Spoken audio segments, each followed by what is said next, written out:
Bertemu kembali, misi kemanusiaan Majlis Perundingan Pertubuhan Malaysia MAPIM bukan sekadar mencakupi pelan tindakan membangun fizikal, malah menekankan sokongan moral kepada mangsa konflik dan bencana. Suntikan kerohanian penting terutama kepada mangsa beragama Islam bagi memulihkan semula semangat mereka. Salah satu inisiatifnya ialah dengan pembinaan masjid dan kini MAPIM sedang membangunkan masjid yang ke-41 di Syria. Sejak tahun 2012, 9 masjid telah dibina di Gaza di bawah kempen pembangunan semula ummah dan lambang penyatuan rakyat Malaysia bersama Gaza.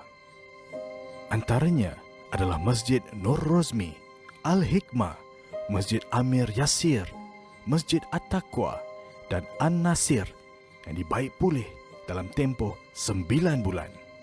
MAPIM juga terlibat dalam usaha membina semula masjid terbesar dan tercantik di Gaza, iaitu Masjid Umar Abdul Aziz yang dirasmikan oleh bekas Perdana Menteri Palestin Ismail Haniyeh.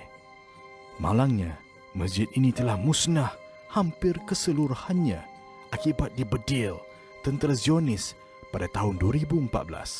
Selain di Gaza, MAPIM juga mendirikan masjid di kawasan bencana seperti di Palu, Sulawesi, Indonesia. Masjid wakaf ini dibina di perkampungan ummah selepas Palu dibadai gempa bumi kuat menghancurkan beberapa masjid di daerah itu. Di Syria, MAPIM kini sedang mengumpul dana bagi pembinaan Masjid Sheikh Abdul Aziz di Azaz yang terletak dalam pembangunan inklusif Bandar Wakaf Malaysia. Berfungsi sebagai serampang dua mata, ia bertujuan untuk membangun rohani secara bersepadu bagi kelangsungan hidup pelarian Syria. Masjid ke-41 MAPIM ini bakal memuatkan 1,000 jemaah dan penubuhannya bersempena jasa seorang sukarelawan yang menginfakkan dirinya demi ukhuwah Islamiah. Kita tampilkan Masjid Sheikh Abdul Aziz yang diambil nama bersempena dengan figura MAPIM almarhum Haji Abdul Aziz yang benar-benar mewakafkan diri dia untuk membina lebih daripada 9 buah masjid di Gaza, di Syria bersama-sama dengan aktivis yang lain. Jadi sudah pasti masjid ini sangat besar nilainya, bukan sahaja kepada MAPIM, termasuk juga kepada sahabat-sahabat aktivis kita di Turki. Hatta masjid ini memberi 1,001 manfaat dan membawa sinar baru kepada jutaan pelarian yang berada di kawasan Azaz.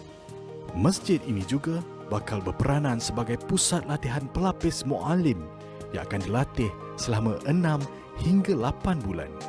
Wakaf kepada pembinaan masjid ini akan menjadi mercu tanda perkongsian masyarakat Malaysia membantu saudara kita yang terkesan akibat perang dan bencana. Infak wakaf Masjid Sheikh Abdul Aziz di Azaz, Syria boleh disalurkan melalui laman web www.rayuansyria.com atau terus ke akaun Maybank Syria Emergency Appeal bernombor 5628 3463 6987.